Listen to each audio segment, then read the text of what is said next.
जब नोटबंदी की गई तब प्रधानमंत्री ने लाल किले से कहा, बेहतरीन झूठ बोलते हैं लेकिन सामने से देखिएगा ना, आपका दिल कहेगा कि कुछ भी हो, इस बंदे को तो झूठ बोलने के लिए ऑस्कर मिलना चाहिए। माइक पे खड़ा होकर के उन्होंने कहा कि नोटबंदी के बाद 3 लाख करोड़ रुपया काला धन वापस आया है। तो 3 लाख करोड़ अगर काला धन वापस आया है, लॉजिक लगाइएगा, हम मोदी जी का विरोध नहीं कर रहे हैं, अपना तर्क इस्तेमाल कीजिएगा। तो मेट्रो बनाने के लिए 1 लाख करोड़ जापान से कर्जा लेने की जरूरत है?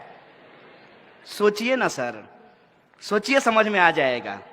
अरे कोई जन्मजात मोदी विरोधी थोड़ी हम पैदा हुए थे, उनका विरोध करने में मजा थोड़ी आता है। It's bad job, it's not a good job. क्यों करना पड़ रहा है? इसलिए करना पड़ रहा है कि बाप दादे ने जो पेड़ लगाए थे उसका मजा हमने लिया। इस देश में यदि बाबा साहब भीमराव अंबेडकर का संविधान नहीं होता तो इस देश में पब्लिक एजुकेशन पे पैसा खर्च नहीं होता, और पब्लिक एजुकेशन के भीतर एक ही बेंच पे ब्राह्मण और दलित का बच्चा एक साथ बैठ करके पढ़ाई नहीं कर रहा होता। यह है संविधान की ताकत। यह संविधान किसी एक जाति, किसी एक धर्म के लिए नहीं है, यह संविधान इस देश के लिए है, और देश देश के लोगों से बनता है तो लोगों के हक और अधिकार के लिए है, न्याय और बराबरी के लिए है। ये जो संविधान की ताकत है, उससे जो हमने पढ़ाई की है, ये हमारी जिम्मेवारी है कि हम इसकी रक्षा करें। उसी प्रोसेस में आप ये देखिए कि 1 लाख करोड़ रुपया कर्जा ये ले लिए हैं।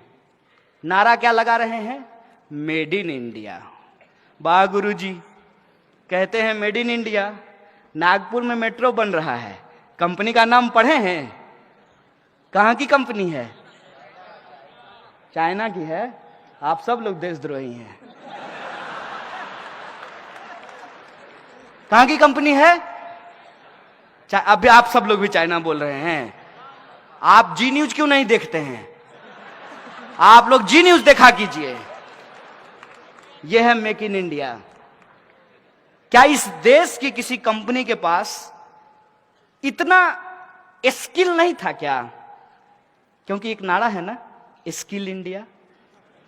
तो क्या इस इंडिया में इतना स्किल नहीं था कि नागपुर का मेट्रो वो बना सके? नहीं था इनके हिसाब से, क्योंकि ये स्किल इंडिया नहीं है, इसका एस साइलेंट है, यह है एक्चुअली किल इंडिया। और नोटबंदी से इस देश के छोटे छोटे जो उद्योग धंधा करने वाले लोग थे, जो छोटे छोटे व्यापारी थे, उनके उद्योग धंधों को तबाह कर दिया गया, और पैसा आपसे लेकर के पूंजीपतियों को दे दिया गया।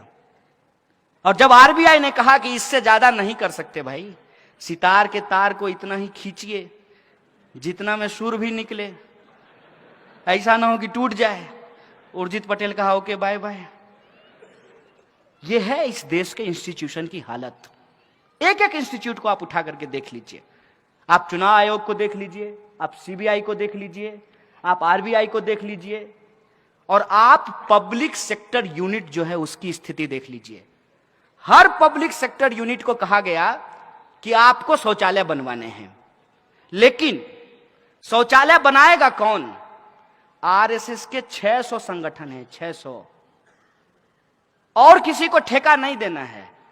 किसको देना है? यदा सदा वत्सल्य, सुबह सुबह जो जाकर के करेंगे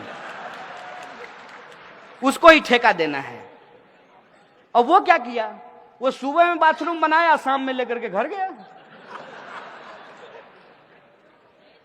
हम तो अब पूछना बंद कर दिए हैं कि 15 लाख हमारे खाते में आया कि नहीं आया।